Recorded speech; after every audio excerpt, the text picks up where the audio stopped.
Arada bir tatar жырыны жырлым. Onun ismin туғандарының қадірін біл.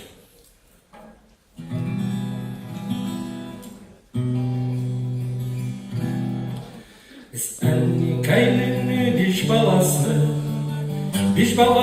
да биш бармақ, язбы жиләр итағалмай, биш туғанғы берега болағаш.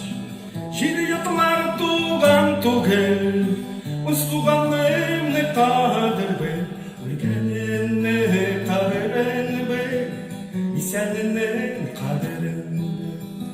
Жиді ятылар туған түгел, өз туғанымны қадір біл, өлгеніне қадірін біл, исәнінің қадірін біл.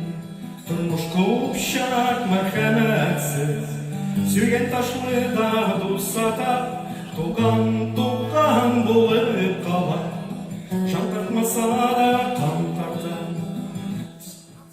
Жиді ятылар туған түгел, өз туғанымны қадір біл, өлгеніне қадірін біл, исәнінің қадірін біл. Бәрімізді мәңгі түгел, bu dünyada kulundan kına, bir bizge dilek olur, yaşlı kalırlar gene. Şimdi yatılar tuğan tuğel, üst tuğanlığımı kadir bil, ülkeninle kaderin bil, seninle kaderin bil.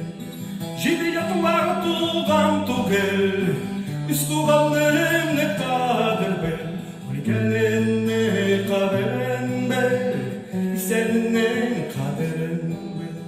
Turmuşka bir kilgen biz, Gümür kıska gümürlerimi, Gümür kıska